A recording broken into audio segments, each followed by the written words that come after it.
By late 2025, the Chicago Bears had a plan, and it looked real. They owned the former Arlington International Racecourse in Arlington Heights. The architect was hired, the renderings were out. Then, Illinois walked away. By February, Indiana had passed a law to build them a home in a completely different state. To understand why this is even possible, you have to start with the building the Bears have been trying to leave for 50 years, a stadium they don't own, built as a war memorial that the law won't let them change. Soldier Field was never built for football. It was built in 1924 as a war memorial, a monument to American soldiers killed in the First World War. The Roman colonnade along both sidelines, 132 Doric columns, was not an architectural choice, it was a dedication. The city designated it as a Chicago landmark in 1987. That designation is not symbolic. It means the colonnades cannot be structurally altered, demolished, or significantly modified without approval from the Chicago Commission on Chicago Landmarks, a process that runs separately from and in addition to the Park District approvals and the lakefront protection laws. 3 separate legal frameworks govern the same building. That is before you spend $1. The Bears moved in 1971.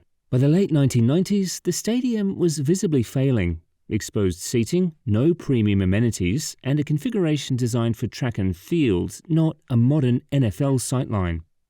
The 2003 renovation cost $606 million. The engineering challenge was extraordinary, and the solution was genuinely unusual. The architects, Lohan Capriel Goetsch with HOK Sport, essentially built a new stadium inside the old one. A modern steel and glass bowl was lowered into the footprint between the colonnades, with seats cantilevered toward the field to improve sightlines. The colonnades were preserved and connected to the new structure by enclosed bridges. The result holds 61,500 fans, the smallest capacity in the NFL. State Farm Stadium in Arizona is the next smallest at 63,400. But the seat count is not actually the central problem. The new bowl sits lower than the colonnade deck. Fans on the upper levels look down at the tops of the stadium walls rather than into the field. The sightline problem the renovation was supposed to solve was not solved. It was rearranged. Critics called it a spaceship that crash-landed inside ancient ruins. The NFL agreed with the underlying assessment. The stadium is open air. No roof means no Super Bowl bids, no NCAA Final Four hosting, no major winter concerts. A Super Bowl requires a covered venue with at least 70,000 seats. Soldier Field has neither. For most of the calendar year, the building sits largely empty, while rival franchises fill their domes with events 12 months straight.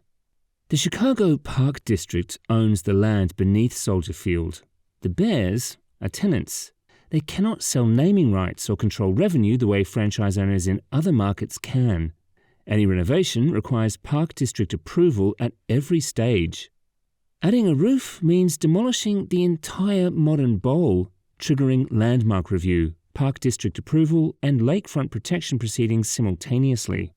Engineering estimates for a roof replacement on the same footprint run into multiple billions, with a legal timeline stretching a decade before a shovel enters the ground. The fundamental barrier is not money. It's 3 overlapping legal frameworks protecting a building that was never designed for the sport it hosts. No budget in professional sports changes that. In February of 2023, the Bears purchased 326 acres of former racetrack land in Arlington Heights, the old Arlington International Racecourse, for $197.2 million. By October of that same year, the entire facility had been leveled, blank canvas. The architect behind the design is Manica Architecture, the same firm behind Allegiant Stadium in Las Vegas. The stadium would be fully enclosed under a fixed roof built from ETFE panels, a transparent architectural material that diffuses natural light across the field without the heat and glare of glass. The roofline forms a giant letter C, the Bears logo made visible from the air. A large glass facade on the southeast side faces the Chicago skyline, so fans watch the game with the entire city behind the field. Standard capacity is 60,000 seats, expandable to 70,000 for major events. Across the campus, the plan includes hotels, restaurants, retail, residential buildings, and a full entertainment district. There is already a Metro commuter rail station on site and direct access to Interstate 90. A completed campus here would make Chicago eligible to host its first Super Bowl in franchise history. The funding structure? $2 billion in Bears private capital, $300 million from the NFL's G4 program, a league fund that helps teams finance new stadium construction, and approximately $855 million in public infrastructure support requested from Illinois. The Bears purchased Arlington Park at racetrack land values. The moment a $5 billion development gets built on that ground, the assessed property value multiplies. Property taxes could double or triple by year 10 of operation. Committing $2 billion without knowing your tax obligations in 2035 is not a decision any organization can make responsibly. What the Bears have been requesting is a long-term tax stabilization agreement, a fixed annual payment negotiated up front for 20 to 30 years, rather than open-ended reassessments tied to rising property values. Illinois has not passed that legislation in 3 years of conversations. Part of the political difficulty is clear. Illinois is still paying off bonds from the 2003 Soldier Field renovation. Publicly committing new state money to a suburban stadium while that debt sits on the books is a hard sell in Springfield. By late 2025, the Bears had the land, the architect, and the blueprints, with no shovel in the ground. In December of 2025, while Illinois was still deliberating, Bears president and CEO Kevin Warren sent an open letter to season ticket holders explaining that lawmakers had told the team their stadium project would not be a legislative priority in 2026.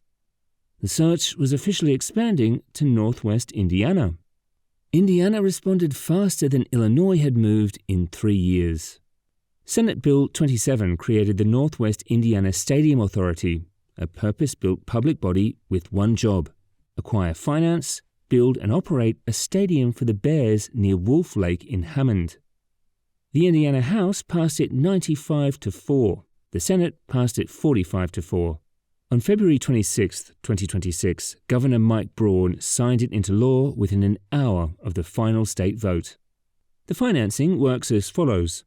Indiana issues bonds for construction, repaid through a 12% admissions tax on stadium events, a 1% food and beverage tax across Lake and Porter counties, and a 5% innkeeper's tax in Lake County.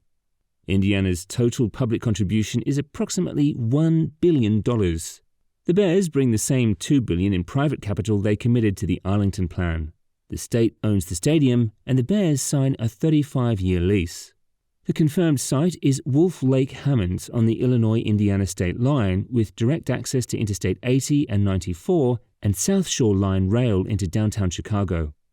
The Bears called Indiana's progress the most meaningful step forward in our stadium planning efforts to date.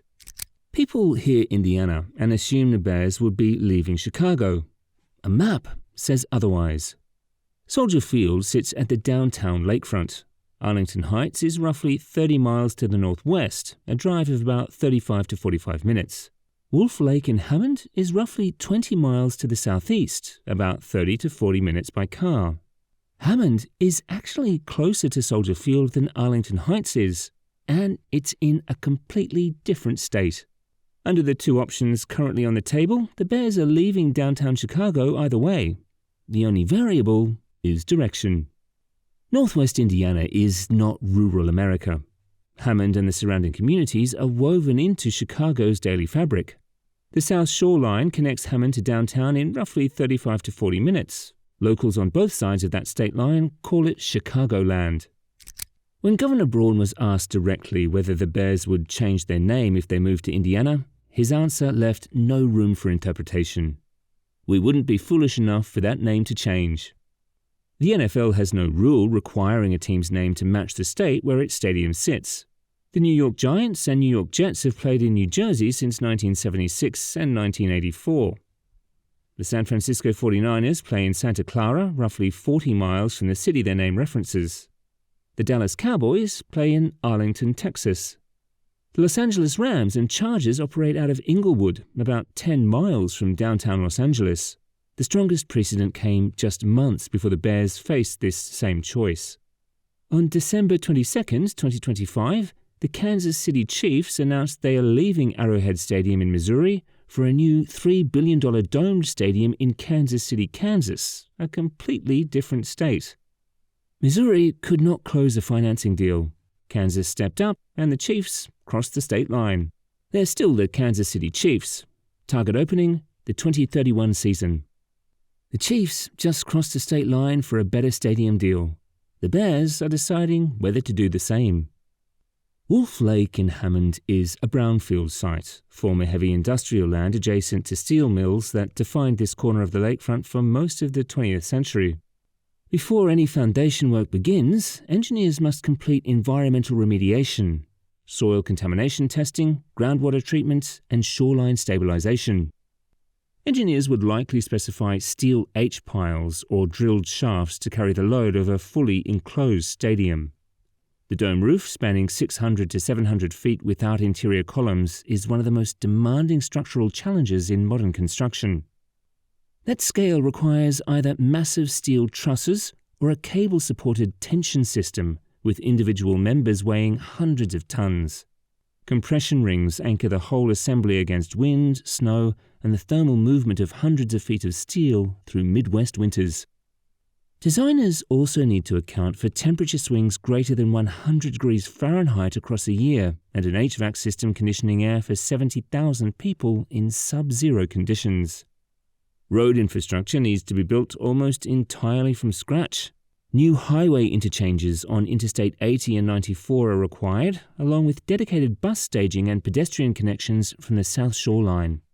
Timeline? Environmental work and permitting take 2 to 3 years, construction another 3 to 4. Earliest realistic opening, 2031 or 2032. As up to today, the decision is live and accelerating. Illinois lawmakers returned from a nearly 3-week recess on March 18th with House Bill 910 as the vehicle for keeping the Bears in state. That bill passed committee 13-7, but still requires a full House floor vote, Senate passage, and Governor Pritzker's signature. Arlington Heights Mayor Jim Tinaglia has said publicly that waiting until the end of the legislative session in May is not an option the Bears will accept. Indiana already has everything signed. The Bears are running due diligence at Wolf Lake, while Springfield deliberates. 3 outcomes sit on the table. Illinois moves in the coming weeks, and Arlington Heights heads toward groundbreaking around 2028, opening around 2032. Illinois stalls, and the Bears sign with Hammond, targeting 2031. Both sides fail, and the Bears remain at Soccer Field, the NFL's smallest and oldest venue, while rivals continue filling their domes with year-round events the Bears cannot host.